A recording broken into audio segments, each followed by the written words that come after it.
എല്ലാവർക്കും നമസ്കാരം. Teachers mentors YouTube ചാനലിന്റെ പുതിയൊരു വീഡിയോയിലേക്ക് എല്ലാവർക്കും സ്വാഗതം. ഇന്ന് ഞാൻ നിങ്ങൾക്ക് മുന്നിൽ എത്തിയിരിക്കുന്നത് 8ാം ക്ലാസ്സിലെ SCERT സോഷ്യൽ സയൻസ് 10ാമത്തെ ചാപ്റ്ററുമായിട്ടാണ്. ഇതിൽ PSC ചോദിക്കാൻ സാധ്യതയുള്ള ഏറ്റവും പ്രധാനപ്പെട്ട ചോദ്യങ്ങൾ നമുക്ക് നോക്കി പോവാം. ചാനൽ ആദ്യമായിട്ടാണ് കാണുന്നതെങ്കിൽ ചാനൽ സബ്സ്ക്രൈബ് ചെയ്യുക. വീഡിയോകൾ ഇഷ്ടപ്പെടുന്നുണ്ടെങ്കിൽ വീഡിയോ ലൈക്ക് ചെയ്യുക. നിങ്ങളുടെ അഭിപ്രായങ്ങൾ കമന്റ് ബോക്സിലൂടെ അറിയിക്കുക. നിങ്ങളുടെ കൂട്ടുകാർക്കും കൂടി ഈ ഒരു വീഡിയോ ഷെയർ ചെയ്ത് കൊടുക്കാൻ വേണ്ടിയിട്ട് ശ്രമിക്കുക. നമുക്ക് ഓരോരോ ചോദ്യങ്ങളിലെ നോക്കാം. ഭൂമിയെ ആവരണം ചെയ്തിരിക്കുന്ന വായുവിന്റെ പുതപ്പിനെയാണ് നമ്മൾ അന്തരീക്ഷം എന്ന് പറയാം. ഭൂമിയെ ആവരണം ചെയ്തിരിക്കുന്ന വായുവിന്റെ പുതപ്പ് അന്തരീക്ഷം. ഭൂമിയെ ജീവഗ്രഹമായി നിലനിർത്തുന്നതിൽ മുഖ്യ പങ്കുവഹിക്കുന്ന വാതകങ്ങളാണ് ഓക്സിജനും കാർബൺ ഡയോക്സൈഡും. ഭൂമിയെ ഒരു ജീവഗ്രഹമായി നിലനിർത്തുന്നതിൽ മുഖ്യ പങ്കുവഹിക്കുന്ന വാതകങ്ങളാണ് ഓക്സിജനും കാർബൺ ഡയോക്സൈഡും. സസ്യങ്ങൾ അവയുടെ വളർച്ചയ്ക്ക് ആവശ്യമായ ഊർജം സംഭരിക്കുന്ന പ്രക്രിയയാണ് നമ്മൾ പ്രകാശ സംശ്ലേഷണം എന്ന് പറയും. സസ്യങ്ങൾ അവയുടെ വളർച്ചയ്ക്ക് ആവശ്യമായ ഊർജം സംഭരിക്കുന്ന പ്രക്രിയയാണ് പ്രകാശ സംശ്ലേഷണം. പ്രകാശ സംശ്ലേഷണ സമയത്ത് സസ്യങ്ങൾ ആഗിരണം ചെയ്യുന്ന വാതകം കാർബൺ ഡയോക്സൈഡ് ആണ്. പ്രകാശ സംശ്ലേഷണ സമയത്ത് സസ്യങ്ങൾ ആഗിരണം ചെയ്യുന്ന വാതകം ഏത് എന്ന് ചോദിച്ചിട്ടുണ്ടെങ്കിൽ അത് കാർബൺ ഡയോക്സൈഡ് ആണ്. പ്രകാശ സംശ്ലേഷണ സമയത്ത് സസ്യങ്ങൾ പുറന്തള്ളുന്ന വാതകം ഓക്സിജൻ ആണ്. പ്രകാശ സംശ്ലേഷണ സമയത്ത് സസ്യങ്ങൾ പുറന്തള്ളുന്ന വാതകം ഓക്സിജൻ. ഇനി അന്തരീക്ഷത്തിലെ ഓരോ ഉള്ള ഘടകങ്ങളും അതിന്റെ വ്യാപ്തവുമാണ് പറഞ്ഞിരിക്കുന്നത്. നോക്കി വെച്ചാൽ നിരന്തരമായിട്ട് വരുന്ന ചോദ്യമാണ്. Nitrogen 78.08%, oxygen 20.95%, argon 0.93%, carbon dioxide 0.037%, ozone 0.01%. അതിന്റെ താഴെയുള്ളതും കൂടെ ഒന്ന് കൃത്യമായിട്ടൊന്ന് നോക്കി വെക്കുക. അത് അത്ര ഇമ്പോർട്ടൻ്റ് അല്ല, പക്ഷെ ആദ്യത്തെ ഒരു 4-5 എണ്ണം കൃത്യമായിട്ട് പഠിച്ചു വെക്കുക. അന്തരീക്ഷത്തിലെ വാതകങ്ങൾ, ജലാംശം, പൊടിപടലങ്ങൾ എന്നിവയെ ഭൂമിയോട് ചേർത്ത് നിർത്തുന്നത് ഭൂഗുരുത്വമാണ്. അന്തരീക്ഷത്തിലെ വാതകങ്ങൾ, ജലാംശം, പൊടിപടലങ്ങൾ എന്നിവയെ ഭൂമിയോട് ചേർത്ത് നിർത്തുന്നത് ഭൂഗുരുത്വമാണ്. ഭൂമിയോട് ചേർന്ന അന്തരീക്ഷ ഭാഗങ്ങളിൽ വളരെ ഉയർന്ന അളവിൽ അടങ്ങിയിട്ടുള്ള ഒരു ഘടകമാണ് ജലതന്മാത്രകൾ. ഭൂമിയോട് ചേർന്ന അന്തരീക്ഷ ഭാഗങ്ങളിൽ വളരെ ഉയർന്ന അളവിൽ അടങ്ങിയിട്ടുള്ള ഒരു ഘടകമാണ് ജലതന്മാത്രകൾ എന്ന് പറയുന്നത്. ഉയർന്ന താപനിലയിലുള്ള പ്രദേശങ്ങളിൽ അന്തരീക്ഷത്തിലെ ജലാംശത്തിന്റെ അളവ് കൂടുതലായിരിക്കും. ഉയർന്ന താപനിലയിലുള്ള പ്രദേശങ്ങളിൽ അന്തരീക്ഷത്തിന്റെ ജലാംശത്തിന്റെ അളവ് കൂടുതലായിരിക്കും. ഉയർന്ന താപനിലയിലുള്ള പ്രദേശങ്ങളിൽ ബാഷ്പീകരണത്തിന്റെ തോത് കൂടുതലായിരിക്കും. ഉയർന്ന താപനിലയിലുള്ള പ്രദേശങ്ങളിൽ ബാഷ്പീകരണ തോത് കൂടുതലായിരിക്കും. ഉപരിതല ജലസ്രോതസ്സുകളായ സമുദ്രങ്ങൾ, നദികൾ, മറ്റ് ജലാശയങ്ങൾ എന്നിവയുടെ അടുത്തുള്ള അന്തരീക്ഷ ഭാഗങ്ങളിൽ ജലാംശത്തിന്റെ അളവ് കൂടുതലായിരിക്കും.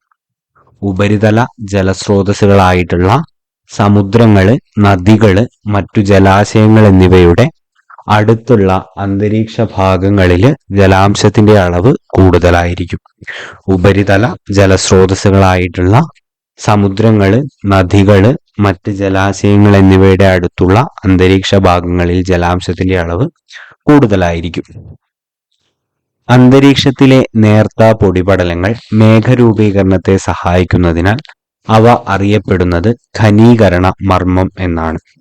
അന്തരീക്ഷത്തിലെ നേർത്ത പൊടിപടലങ്ങളുണ്ട്. ഈ പൊടിപടലങ്ങൾ എന്ത് ചെയ്യുന്നുണ്ട്?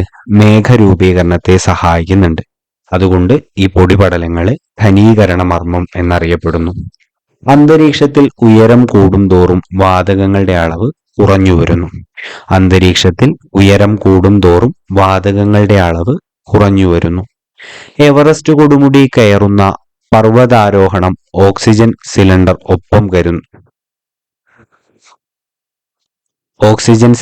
ഒപ്പം കരുതുന്നത് എന്തിനാണ് എന്നുള്ളതാണ്.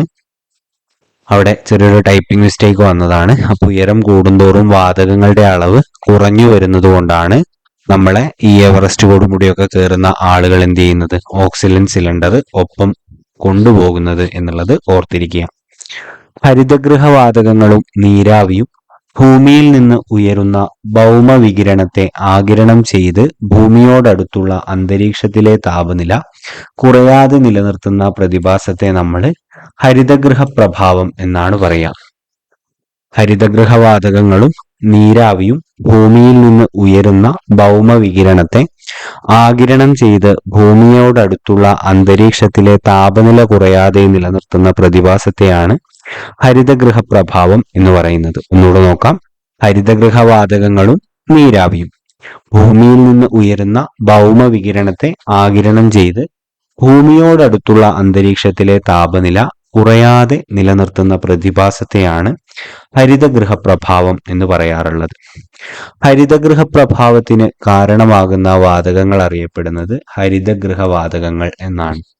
ഹരിതഗൃഹ പ്രഭാവത്തിന് കാരണമാകുന്ന വാതകങ്ങൾ ഹരിതഗൃഹവാതകങ്ങൾ എന്നറിയപ്പെടുന്നു. പ്രധാനപ്പെട്ട ഹരിതഗൃഹവാതകങ്ങളാണ് കാർബൺ ഡയോക്സൈഡ്, ഓസോൺ, മീഥെയ്ൻ എന്നിവ. പ്രധാന ഹരിതഗൃഹവാതകങ്ങളാണ് കാർബൺ ഡയോക്സൈഡ്, ഓസോണ്, അതുപോലെ തന്നെ മീഥെയ്ൻ. പ്രധാനപ്പെട്ട ഹരിതഗൃഹവാതകങ്ങളാണ് കാർബൺ ഡയോക്സൈഡ്, ഓസോണ്, അതേപോലെ മീഥെയ്ൻ. ഹരിതഗൃഹവാതകങ്ങളിൽ ഉണ്ടാകുന്ന ക്രമാതീതമായ വർധനവ് അന്തരീക്ഷ താപനിലയിൽ എന്തു മാറ്റം വരുത്തുന്നു എന്ന് ചോദിച്ചാൽ വർദ്ധിപ്പിക്കുകയാണ് ചെയ്യുക. ഹരിതഗൃഹവാതകങ്ങളിൽ ഉണ്ടാകുന്ന ക്രമാതീതമായിട്ടുള്ള വർധനവ് അന്തരീക്ഷ താപനിലയിൽ എന്തു മാറ്റം വരുത്തുന്നു എന്ന് ചോദിച്ചിട്ടുണ്ടെങ്കിൽ വർദ്ധിപ്പിക്കുന്നു. ഹരിതഗൃഹവാതകങ്ങളിൽ ഉണ്ടാകുന്ന ക്രമാതീതമായ വർധനവ് അന്തരീക്ഷ താപനിലയിൽ എന്തു മാറ്റം വരുത്തുന്നു? അന്തരീക്ഷ താപനില വർദ്ധിപ്പിക്കുന്നു. ഭൗമവികിരണത്തെ തടഞ്ഞു നിർത്തുന്നതിന് സസ്യവളർച്ചയ്ക്ക് ആവശ്യമായ താപം ഉള്ളിൽ നിലനിർത്താൻ സ്ഫടിക നിർമ്മിതികൾക്ക് കഴിയുന്നതിനാൽ ഇവ അറിയപ്പെടുന്നത് ഹരിതഗൃഹങ്ങൾ എന്നാണ്. ഭൗമവികിരണത്തെ തടഞ്ഞു നിർത്തി സസ്യവളർച്ചയ്ക്ക് ആവശ്യമായ താപം ഉള്ളിൽ നിലനിർത്താൻ സ്ഫടിക നിർമ്മിതികൾക്ക് കഴിയുന്നതിനാൽ ആ സ്ഫടിക നിർമ്മിതികളെ നമ്മൾ ഹരിതഗൃഹങ്ങൾ എന്ന് പറയുന്നു. 20-ാം നൂറ്റാണ്ടിൽ ഹരിതഗൃഹവാതകങ്ങളുടെ അളവിലുണ്ടായ ക്രമാതീതമായ വർധനവ് അന്തരീക്ഷത്തിന്റെ ശരാശരി താപനിലയിൽ വരുത്തിയ വർധനവ് 0.4 ഡിഗ്രി സെൽഷ്യസ് ആണ്. 20-ാം നൂറ്റാണ്ടില് ഹരിതഗൃഹവാതകങ്ങളുടെ അളവിലുണ്ടായിട്ടുള്ള ക്രമാതീതമായിട്ടുള്ള വർധനവ് അന്തരീക്ഷത്തിന്റെ ശരാശരി താപനിലയിൽ വരുത്തിയ വർധനവ് 0.4 ഡിഗ്രി സെൽഷ്യസ് ആണ് എന്നുള്ളത് ഓർത്തിരിക്കുക. സ്വതന്ത്രമാക്കപ്പെടുന്ന ഹരിതഗൃഹവാതകങ്ങളിൽ ഏറ്റവും കൂടുതൽ ഉണ്ടാവുക CO2 അല്ലെങ്കിൽ കാർബൺ ഡയോക്സൈഡ് ആണ്. സ്വതന്ത്രമാക്കപ്പെടുന്ന ഹരിതഗൃഹവാതകങ്ങളിൽ ഏറ്റവും കൂടുതൽ ഉണ്ടാവുക CO2 അല്ലെങ്കിൽ കാർബൺ ഡയോക്സൈഡ് ആണ്.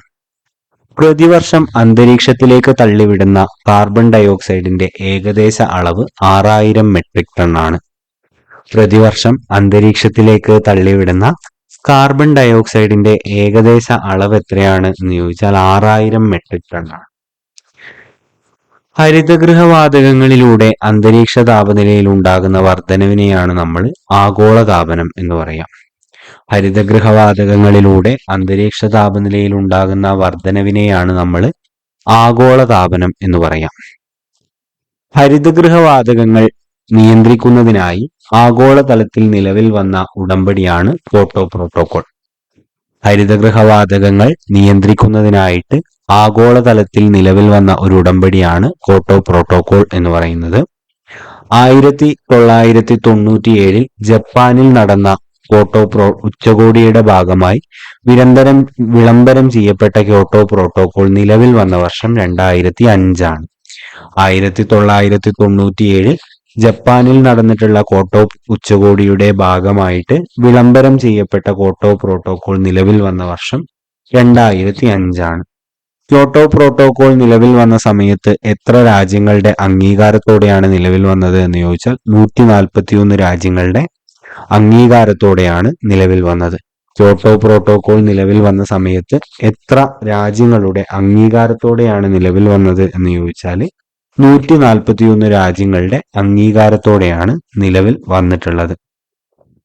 ക്യോട്ടോ പ്രോട്ടോകോളിന്റെ കാലാവധി അവസാനിച്ചതെന്ന് എന്ന് ചോദിച്ചിട്ടുണ്ടെങ്കിൽ 2012 7 കൊല്ലം നീണ്ടു നിന്നിട്ട് ക്യോട്ടോ പ്രോട്ടോകോളിന്റെ കാലാവധി അവസാനിച്ചിട്ടുള്ളത് 2012 2012 ഹരിതഗൃഹവാതക തോത് 1990 നിന്ന് 5% കുറയ്ക്കാൻ ക്യോട്ടോ പ്രോട്ടോകോൾ താക്കീത് നൽകിയ വ്യവസായ രാജ്യങ്ങളുടെ എണ്ണം 35 എണ്ണമാണ്.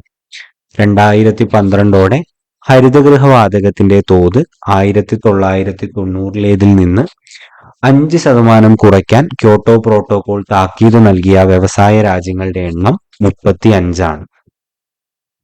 അന്തരീക്ഷത്തിന്റെ ഉയർന്ന ഭാഗങ്ങളിൽ ഒരു പാളിയായി ഓസോൺ വാതകം കേന്ദ്രീകരിച്ചിരിക്കുന്നത് അറിയപ്പെടുന്നത് ഓസോൺ പാളി എന്നാണ്. അന്തരീക്ഷത്തിലെ അതിന്റെ ഒരു ഉയർന്ന ഭാഗത്ത് ഒരു പാളിയായിട്ട് കുറെ ഓസോൺ വാതകം കേന്ദ്രീകരിച്ചിരിക്കുന്നുണ്ട്. ഇത് അറിയപ്പെടുന്നത് ഓസോൺ പാളി എന്നാണ്. സൂര്യനിൽ നിന്നുള്ള ഹാനികരമായ അൾട്രാവയലറ്റ് രശ്മികളെ ആഗിരണം ചെയ്യുകയും ഭൂമിയിലെ ജീവജാലങ്ങളെ സംരക്ഷിക്കുകയും ചെയ്യുന്ന ഒരു പാളിയാണ് ഓസോൺ പാളി. സൂര്യനിൽ നിന്നുള്ള ഹാനികരമായിട്ടുള്ള അൾട്രാവയലറ്റ് രശ്മികളെ ആഗിരണം ചെയ്യുകയും ഭൂമിയിലെ ജീവജാലങ്ങളെ സംരക്ഷിക്കുകയും ചെയ്യുന്ന പാളിയാണ് ഓസോൺ പാളി. അന്തരീക്ഷത്തിലെ ഓസോൺ പാളിയിൽ ഉണ്ടാകുന്ന ശോഷണം അറിയപ്പെടുന്നത് ഓസോൺ സുഷിരം എന്നാണ്. അന്തരീക്ഷത്തിലെ ഓസോൺ പാളിയിൽ ഉണ്ടാകുന്ന ശോഷണം അറിയപ്പെടുന്നത് ഓസോൺ സുഷിരം എന്നാണ് എന്നുള്ളത് ഓർത്തിരിക്കുക. ഏക ആറ്റോമിക ഓക്സിജൻ തന്മാത്രകൾ സാധാരണ ഓക്സിജൻ തന്മാത്രകളോട് ചേർന്ന് 3 ആറ്റമുള്ള ഓസോൺ വാതകം രൂപം കൊള്ളുന്ന പ്രക്രിയയാണ് ഓസോണീകരണം എന്ന് പറയുന്നത്. ഏക ആറ്റോമിക ഓക്സിജൻ തന്മാത്രകൾ സാധാരണ ഓക്സിജൻ തന്മാത്രകളോട് ചേർന്ന് 3 ആറ്റമുള്ള ഓസോൺ വാതകം രൂപം കൊള്ളുന്ന ഒരു പ്രക്രിയയെ നമ്മൾ ഓസോണീകരണം എന്ന് പറയും. ഏക ആറ്റോമിക ഓക്സിജൻ തന്മാത്രകൾ സാധാരണ ഓക്സിജൻ തന്മാത്രകളോട് ചേർന്ന് 3 ആറ്റമുള്ള ഓസോൺ വാതകം രൂപം കൊള്ളുന്ന പ്രക്രിയയാണ് ഓസോണീകരണം എന്ന് പറയുന്നത്. ഓസോൺ ശോഷണത്തിന് കാരണമാകുന്ന നിരവധി ഉൽപ്പന്നങ്ങളെ ഘട്ടം ഘട്ടമായി നിരോധിക്കുന്നതിനുള്ള അന്താരാഷ്ട്ര ഉടമ്പടിയാണ് മോൺട്രിയൽ പ്രോട്ടോകോൾ എന്ന് പറയുന്നത്. ഓസോൺ ശോഷണത്തിന് കാരണമാകുന്ന നിരവധി ഉൽപ്പന്നങ്ങളെ ഘട്ടം ഘട്ടമായി നിരോധിക്കുന്നതിനുള്ള അന്താരാഷ്ട്ര ഉടമ്പടിയാണ് മോൺട്രിയൽ പ്രോട്ടോകോൾ. ഓസോൺ പാളിയുടെ സംരക്ഷണത്തിനായി 1987 വിയറ്റ്നാമിൽ നടന്ന ഉച്ചകോടിയുടെ ഭാഗമായി രൂപം കൊണ്ട ഉടമ്പടിയാണ് മോൺട്രിയൽ പ്രോട്ടോകോൾ എന്ന് പറയുന്നത്. ഓസോൺ പാളിയുടെ സംരക്ഷണത്തിനായിട്ട് 1987 വിയന്നയിൽ നടന്ന ഉച്ചകോടിയുടെ ഭാഗമായിട്ട് രൂപം കൊണ്ട ഉടമ്പടിയാണ് മോൺട്രിയൽ ഉടമ്പടി എന്ന് നമ്മൾ പറയുന്നത്. മോൺട്രിയൽ ഉടമ്പടി നടപ്പാക്കിയതിലൂടെ ഓസോൺ പാളിയുടെ ശോഷണം കുറയുന്നതായി തെളിഞ്ഞ പ്രദേശമാണ് അന്റാർട്ടിക്കിന്റെ മുകളിൽ. ഈ ഒരു മോൺട്രിയൽ ഉടമ്പടി നടപ്പാക്കിയതിലൂടെ ഓസോൺ പാളിയുടെ ശോഷണം കുറയുന്നതായിട്ട് തെളിഞ്ഞ ഒരു പ്രദേശം ഏതാണ് എന്ന് ചോദിച്ചിട്ടുണ്ടെങ്കിൽ അത് അന്റാർട്ടിക്കിന്റെ മുകളിലാണ്. ഇനി അടുത്ത ചോദ്യം ഓസോൺ ദിനം എന്നാണ് എന്നുള്ളതാണ്. ഓസോൺ ദിനം സെപ്റ്റംബർ 16-നാണ്. ഓസോൺ ദിനം എന്നാണ് എന്ന് ചോദിച്ചു കഴിഞ്ഞാൽ അത് സെപ്റ്റംബർ 16-നാണ്. ഇതൊക്കെ നിരന്തരമായിട്ട് PSC ചോദിക്കുന്ന ചോദ്യങ്ങളാണ്. അതിന്റെ ഇമ്പോർട്ടൻസ് മനസ്സിലാക്കി തന്നെ ഓരോ ചോദ്യങ്ങളും പഠിക്കണം. ഭൗമോപരിതലത്തിൽ നിന്നും ഏകദേശം 90 മീറ്റർ ഉയരം വരെ വാതക സഞ്ചരണ ഏകദേശം ഒരേപോലെയുള്ള അന്തരീക്ഷത്തിന്റെ ഭാഗമാണ് ഹോമോസ്ഫിയർ എന്നറിയപ്പെടുന്നത്. ഭൗമോപരിതലത്തിൽ നിന്നും ഏകദേശം 90 കിലോമീറ്റർ ഉയരം വരെ വാതക സഞ്ചരണ ഏകദേശം ഒരുപോലെയുള്ള അന്തരീക്ഷത്തിന്റെ ഭാഗം ഹോമോസ്ഫിയർ എന്ന പേരിലാണ് അറിയപ്പെടുന്നത്. 90 കിലോമീറ്ററിന് മുകളിലായി സ്ഥിതി ചെയ്യുന്ന അന്തരീക്ഷ ഭാഗത്തെ നമ്മൾ ഹെറ്ററോസ്ഫിയർ എന്നാണ് പറയുക. 90 കിലോമീറ്ററിന് മുകളിൽ സ്ഥിതി ചെയ്യപ്പെടുന്ന അന്തരീക്ഷ ഭാഗത്തെ നമ്മൾ ഹെറ്ററോസ്ഫിയർ എന്ന് പറയും. ഭൂമിയോട് ചേർന്ന് സ്ഥിതി ചെയ്യുന്ന അന്തരീക്ഷ മണ്ഡലമാണ് ട്രോപ്പോസ്ഫിയർ. ഭൂമിയോട് ചേർന്ന് സ്ഥിതി ചെയ്യുന്ന അന്തരീക്ഷ മണ്ഡലമാണ് ട്രോപ്പോസ്ഫിയർ. ട്രോപ്പോസ്ഫിയറിന്റെ ഏകദേശ ഉയരം എന്ന് പറയുന്നത് 13 കിലോമീറ്റർ ആണ്. ട്രോപ്പോസ്ഫിയറിന്റെ ഏകദേശ ഉയരം 13 കിലോമീറ്റർ. മേഘരൂപീകരണം, മഴ, മഞ്ഞ്, കാറ്റ്, ഇടിമിന്നൽ തുടങ്ങിയ അന്തരീക്ഷ പ്രതിഭാസങ്ങൾ സംഭവിക്കുന്ന അന്തരീക്ഷ മണ്ഡലമാണ് ട്രോപ്പോസ്ഫിയർ എന്ന് പറയുന്നത്. മേഘരൂപീകരണം, മഴ, മഞ്ഞ്, കാറ്റ്, ഇടിമിന്നൽ തുടങ്ങിയ അന്തരീക്ഷ പ്രതിഭാസങ്ങൾ സംഭവിക്കുന്ന അന്തരീക്ഷ മണ്ഡലമാണ് ട്രോപ്പോസ്ഫിയർ. മേഘരൂപീകരണം, മഴ, മഞ്ഞ്, കാറ്റ്, ഇടിമിന്നൽ തുടങ്ങിയ അന്തരീക്ഷ പ്രതിഭാസങ്ങൾ സംഭവിക്കുന്ന അന്തരീക്ഷ മണ്ഡലമാണ് ട്രോപ്പോസ്ഫിയർ. മധ്യരേഖാ പ്രദേശത്ത് ട്രോപ്പോസ്ഫിയറിന്റെ ഏകദേശ ഉയരം 18 കിലോമീറ്റർ ആണ്. മധ്യരേഖാ പ്രദേശത്ത് ട്രോപ്പോസ്ഫിയറിന്റെ ഏകദേശ ഉയരം എത്രയാണ് എന്ന് ചോദിച്ചാൽ അത് 18 കിലോമീറ്റർ ആണ്. ട്രോപ്പോസ്ഫിയറിൽ ഓരോ ഉയരത്തിനും 1 ഡിഗ്രി സെൽഷ്യസ് എന്ന തോതിൽ താപം കുറഞ്ഞു വരുന്നു. ഇതറിയപ്പെടുന്നത് ക്രമമായ താപനഷ്ട നിരക്ക് എന്നുള്ളതാണ്. നമ്മുടെ ട്രോപ്പോസ്ഫിയറിൽ ഓരോ 165 മീറ്റർ ഉയരത്തിനും 1 ഡിഗ്രി സെൽഷ്യസ് എന്ന തോതിൽ താപം കുറഞ്ഞു വരാറുണ്ട്. ഇത് അറിയപ്പെടുന്നത് ക്രമമായ താപനഷ്ട നിരക്ക് എന്നാണ്. ട്രോപ്പോസ്ഫിയറിന് മുകളിലുള്ള സംക്രമണ മേഖലകൾ അറിയപ്പെടുന്നത് ട്രോപ്പോപാസ് എന്നാണ്. ട്രോപ്പോസ്ഫിയറിന് മുകളിലുള്ള സംക്രമണ മേഖല അറിയപ്പെടുന്നത് എന്താന്ന് ചോദിച്ചാൽ ട്രോപ്പോപാസ് ആണ്. പ്രധാന അന്തരീക്ഷ മണ്ഡലങ്ങളെ തമ്മിൽ വേർതിരിക്കുന്ന അന്തരീക്ഷ ഭാഗങ്ങളെയാണ് നമ്മൾ സംക്രമണ മേഖലകൾ എന്ന് പറയാം. പ്രധാന അന്തരീക്ഷ മണ്ഡലങ്ങളെ തമ്മിൽ വേർതിരിക്കുന്ന അന്തരീക്ഷ ഭാഗങ്ങൾ അറിയപ്പെടുന്നത് സംക്രമണ മേഖലകൾ എന്നാണ്. ഇതിന് ഉദാഹരണമാണ് ട്രോപ്പോപാസ്, സ്ട്രാറ്റോപാസ്, അതേപോലെ തന്നെ മീസോപാസ് തുടങ്ങിയവ.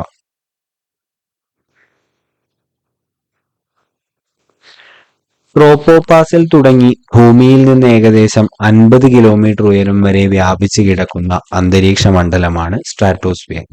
ട്രോപ്പോപാസിൽ തുടങ്ങി ഭൂമിയിൽ നിന്ന് ഏകദേശം 50 കിലോമീറ്റർ ഉയരം വരെ വ്യാപിച്ചു കിടക്കുന്ന അന്തരീക്ഷ മണ്ഡലമാണ് സ്ട്രാറ്റോസ്ഫിയർ. ട്രോപ്പോസ്ഫിയറിൽ തുടങ്ങി ഭൂമിയിൽ നിന്ന് ഏകദേശം 50 കിലോമീറ്റർ ഉയരം വരെ വ്യാപിച്ചു കിടക്കുന്ന അന്തരീക്ഷ മണ്ഡലമാണ് സ്ട്രാറ്റോസ്ഫിയർ. സ്ട്രാറ്റോസ്ഫിയറിന്റെ താഴ്ന്ന വിതാനങ്ങളിൽ ഉയരം കൂടുന്നതിനനുസരിച്ച് താപനിലയിൽ മാറ്റം അനുഭവപ്പെടുന്നില്ല. ഈ മേഖല അതുകൊണ്ട് ഏതു പേരിൽ അറിയപ്പെടുന്നു? സമതാപ മേഖല എന്നറിയപ്പെടുന്നു. സ്ട്രാറ്റോസ്ഫിയറിന്റെ താഴ്ന്ന വിതാനങ്ങളിൽ ഉയരം കൂടുന്നതിനനുസരിച്ച് താപനിലയിൽ മാറ്റം അനുഭവപ്പെടുന്നില്ല. ഈ മേഖല അതുകൊണ്ട് ഏതു പേരിൽ അറിയപ്പെടുന്നു എന്ന് ചോദിച്ചിട്ടുണ്ടെങ്കിൽ സമതാപ മേഖല എന്ന പേരിലാണ് അറിയപ്പെടുന്നത്. ഹാനികരങ്ങളായ അൾട്രാവയലറ്റ് കിരണങ്ങളെ ആഗിരണം ചെയ്ത് ഭൂമിയിലെത്താതെ നിയന്ത്രിക്കുന്നത് സ്ട്രാറ്റോസ്ഫിയറിലെ ഓസോൺ പാളിയാണ്. ഈ ഓസോൺ പാളി എവിടെയാന്ന് ചോദിച്ചാൽ അത് സ്ട്രാറ്റോസ്ഫിയറിലാണ് എന്നുള്ളത് ഈ ഭാഗത്ത് നിന്ന് ഓർത്തിരിക്കുക. ഹാനികരങ്ങളായ അൾട്രാവയലറ്റ് കിരണങ്ങളെ ആഗിരണം ചെയ്ത് ഭൂമിയിലെത്താതെ നിയന്ത്രിക്കുന്നത് സ്ട്രാറ്റോസ്ഫിയറിലെ ഓസോൺ പാളിയാണ്. ജെറ്റ് വിമാനങ്ങളുടെ സുഗമ സഞ്ചാരം സാധ്യമാക്കുന്ന അന്തരീക്ഷ പാളി സ്ട്രാറ്റോസ്ഫിയർ ആണ്. ജെറ്റ് വിമാനങ്ങളുടെ സുഗമ സഞ്ചാരം സാധ്യമാക്കുന്ന അന്തരീക്ഷ പാളി സ്ട്രാറ്റോസ്ഫിയർ. സ്ട്രാറ്റോസ്ഫിയറിന് മുകളിലുള്ള സംക്രമണ മേഖലയാണ് സ്ട്രാറ്റോപാസ്. സ്ട്രാറ്റോസ്ഫിയറിന് മുകളിലുള്ള സംക്രമണ മേഖല സ്ട്രാറ്റോപാസ് ആണ്. ഭൂമിയിൽ നിന്ന് 50 മുതൽ 80 കിലോമീറ്റർ വരെ ഉയരത്തിൽ വ്യാപിച്ചിരിക്കുന്ന അന്തരീക്ഷ പാളി മീസോസ്ഫിയർ ആണ്. ഭൂമിയിൽ നിന്ന് 50 കിലോമീറ്റർ മുതൽ 80 കിലോമീറ്റർ വരെ ഉയരത്തിൽ വ്യാപിച്ചിരിക്കുന്ന അന്തരീക്ഷ പാളി ഏതാണ് എന്ന് ചോദിച്ചാൽ അത് മീസോസ്ഫിയർ ആണ്. മീസോസ്ഫിയറിൽ ഉയരത്തിനനുസരിച്ച് താപം എന്ത് ചെയ്യുന്നു? കുറയുകയാണ് ചെയ്യുന്നത്. മീസോസ്ഫിയറിൽ ഉയരത്തിനനുസരിച്ച് താപം കുറയുന്നു. അന്തരീക്ഷത്തിലെ ഏറ്റവും കുറഞ്ഞ താപനില അനുഭവപ്പെടുന്ന അന്തരീക്ഷ പാളിയാണ് മീസോസ്ഫിയർ. അന്തരീക്ഷത്തിലെ ഏറ്റവും കുറഞ്ഞ താപനില അനുഭവപ്പെടുന്ന അന്തരീക്ഷ പാളി മീസോസ്ഫിയർ ആണ്. അന്തരീക്ഷത്തിലെ ഏറ്റവും കുറഞ്ഞ താപനില അനുഭവപ്പെടുന്ന അന്തരീക്ഷ പാളി മീസോസ്ഫിയർ. ഉൽക്കകൾ കത്തിച്ചാരമാകുന്ന അന്തരീക്ഷ പാളി മീസോസ്ഫിയർ ആണ്. ഉൽക്കകൾ കത്തിച്ചാരമാകുന്ന അന്തരീക്ഷ പാളി ഏതാണ് എന്ന് ചോദിച്ചാൽ അത് മീസോസ്ഫിയർ ആണ്. മീസോസ്ഫിയറിന് മുകളിലുള്ള സംക്രമണ മേഖലയാണ് മീസോപാസ്. മീസോസ്ഫിയറിന് മുകളിലുള്ള സംക്രമണ മേഖലയാണ് നമ്മൾ മീസോപാസ് എന്ന് പറയും. ഏകദേശം 80 മുതൽ 600 കിലോമീറ്റർ വരെ ഉയരത്തിൽ വ്യാപിച്ചിരിക്കുന്ന അന്തരീക്ഷ പാളിയാണ് തെർമോസ്ഫിയർ. ഏകദേശം 80 മുതൽ 600 കിലോമീറ്റർ വരെ ഉയരത്തിൽ വ്യാപിച്ചിരിക്കുന്ന അന്തരീക്ഷ പാളിയാണ് തെർമോസ്ഫിയർ.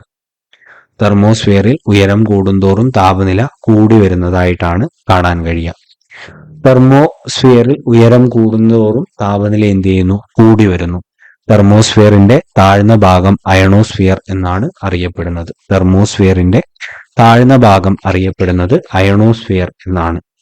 റേഡിയോ തരംഗങ്ങളുടെ ദീർഘദൂര പ്രക്ഷേപണം സാധ്യമാക്കുന്ന അന്തരീക്ഷ പാളി അയണോസ്ഫിയർ ആണ്. റേഡിയോ തരംഗങ്ങളുടെ ദീർഘദൂര പ്രക്ഷേപണം സാധ്യമാക്കുന്ന അന്തരീക്ഷ പാളി അയണോസ്ഫിയർ ആണ്. അന്തരീക്ഷത്തിന്റെ ഏകദേശം 80 കിലോമീറ്റർ മുതൽ 400 കിലോമീറ്റർ വരെ ഉയരത്തിൽ അൾട്രാവയലറ്റ്, എക്സ്റേ തുടങ്ങിയ തീവ്രരശ്മികൾ, സൂര്യരശ്മികൾ വാതക തന്മാത്രകളെ അയോണുകളാക്കി മാറ്റുന്ന പ്രക്രിയയാണ് അയോണീകരണം എന്ന് പറയുന്നത്. അന്തരീക്ഷത്തിന്റെ ഏകദേശം 80 കിലോമീറ്റർ മുതൽ 400 കിലോമീറ്റർ വരെ ഉയരത്തിൽ അൾട്രാവയലറ്റ്, എക്സ്റേ തുടങ്ങിയ തീവ്ര സൂര്യരശ്മികൾ വാതക തന്മാത്രകളെ അയോണുകളാക്കി മാറ്റുന്ന പ്രക്രിയ ഏതാണ് എന്ന് ചോദിച്ചിട്ടുണ്ടെങ്കിൽ അത് അയോണീകരണമാണ്. അയോണീകരണം നടക്കുന്ന അന്തരീക്ഷ മണ്ഡലം അയണോസ്ഫിയർ ആണ്. അയണോസ്ഫിയർ നടക്കുന്നത് അയണോസ്ഫിയറിലാണ് അയോണീകരണം എന്ന പ്രക്രിയ നടക്കുന്നത്. അപ്പൊ ഇത്രയുമാണ് 61 ചോദ്യങ്ങളോളം നമ്മൾ ഡിസ്കസ് ചെയ്തിട്ടുണ്ട്. ഈ 61 ചോദ്യങ്ങളും ഏറ്റവും ഇമ്പോർട്ടൻസ് കൊടുത്ത് തന്നെ നിങ്ങൾ പഠിക്കേണ്ടതാണ്. പരീക്ഷയ്ക്ക് നിരന്തരം ചോദ്യങ്ങൾ ഇതിൽ നിന്ന് വരുന്നതാണ്. കൃത്യമായിട്ട് ഈ ഭാഗത്ത് നിന്ന് കാര്യങ്ങൾ പഠിക്കുക. വീഡിയോ നിങ്ങൾക്ക് ഉപകാരപ്രദമായിട്ടുണ്ട് എന്ന് തോന്നുന്നുണ്ടെങ്കിൽ അത് കമന്റ് ബോക്സിൽ പറയുക. വീഡിയോ ലൈക്ക് ചെയ്യുക, ചാനൽ സബ്സ്ക്രൈബ് ചെയ്യുന്ന കാര്യം പരിഗണിക്കുക. അടുത്ത ഒരു വീഡിയോയുമായിട്ട് വരുന്നത് വരെ thank you. Have A nice day.